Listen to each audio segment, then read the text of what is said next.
Now we'll discuss the rights of the wife in Islam. Most of the other religions besides Islam, they consider the woman as an instrument of the devil. But the Quran refers to the woman as a muhsana. Muhsana in Arabic means a fortress against the devil. Because a pious woman who's on the straight path, she prevents the husband from deviating and going on the wrong track and keeps him on the Sirat al-Mustaqim. Therefore, she's called as muhsana, a fortress against the devil.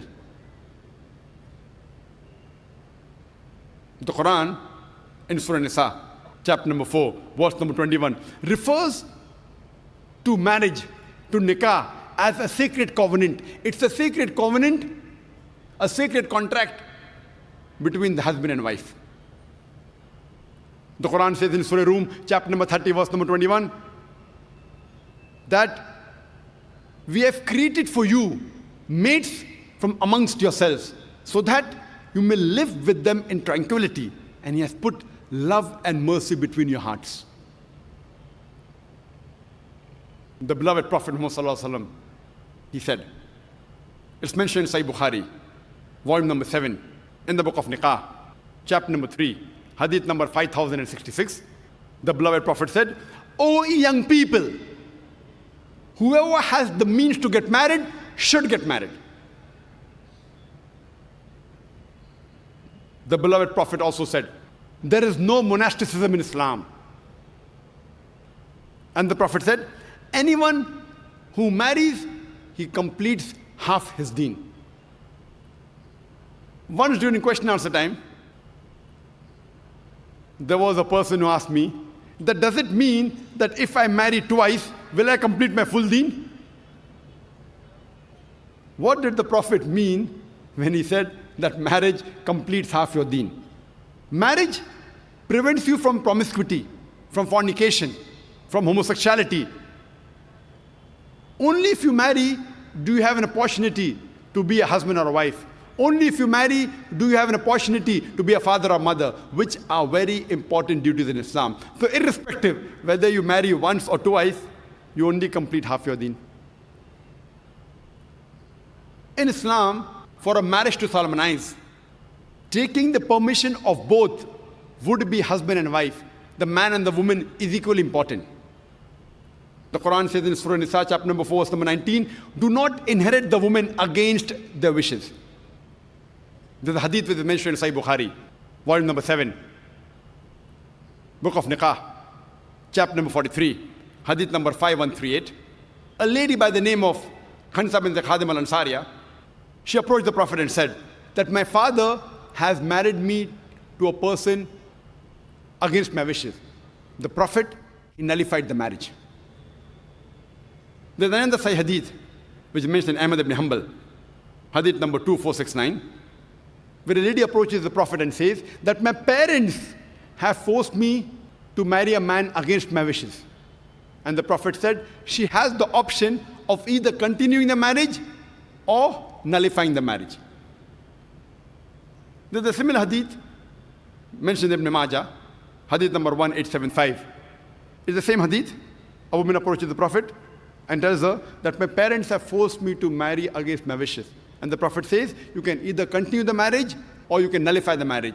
And the woman says, I continued the marriage, but I wanted the woman to know that the parents cannot force their daughters to marry someone who they don't like. The Quran says in Surah Baqarah, chapter number 2, verse number 228, that the women have rights similar to those against them on terms equitable, but the men have a degree of advantage. Based on this verse of the Quran, men and women are equal except in leadership. The Quran clearly says that the women have rights, those similar to them, on terms equitable, but the men have a degree of advantage. Now, many of the Muslims, they misunderstand this ending phrase that the men have a degree of advantage, and they think that men are superior. And they quote the verse of the Quran, "Ar-rijalu qawwamuna 'ala an-nisa." that the men are superior to the women. So Allah has said, the men have degree of advantage, the men are superior. What they're quoting is the verse of the Quran which was recited by a wonderful Qari from Surah Nisa chapter number 4 verse number 34, which says, Ar-rijalu qawwamuna 'ala nisa, that the men are the qawwam of the women. What is the meaning of the Arabic word qawwam? Qawwam comes from the root word aqama, which means to stand up for. How we have aqama before salah, we stand up for salah. So this Arabic word qawwam means the men have one degree of additional responsibility and one degree additional service towards the woman, not one degree of superiority to boss over the woman. And if you read the tafsir of Tabari, he says the Arabic word qawwam means one degree of additional responsibility. Because if you read the verse ahead, the verse says that Allah has given men more strength than the women. So because of that advantage, it's the duty of the men that they should take care of the woman, they should not boss over her.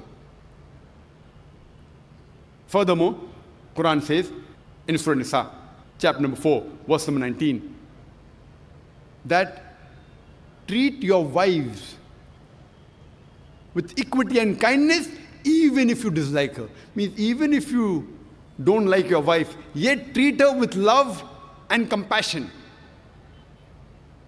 And treat her kindly, even if you dislike her. Even if you dislike her, treat her with kindness and compassion. And in Islam, we do not consider calling the women as housewives. Housewives.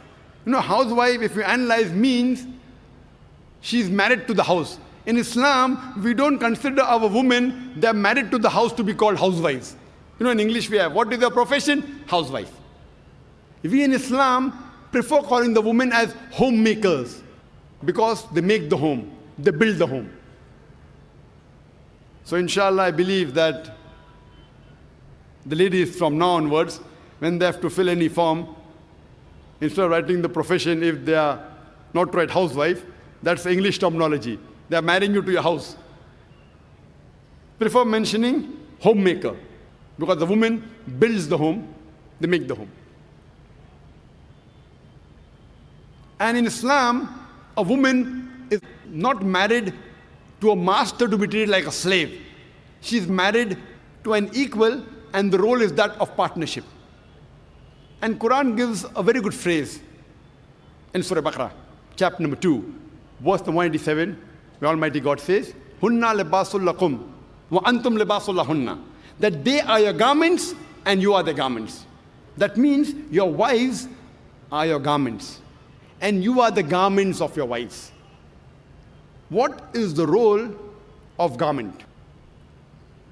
The role of the garments is to beautify, to conceal, to protect. The husband and wife, they conceal each other's faults. They beautify each other. They help each other. It is a role of hand and glove.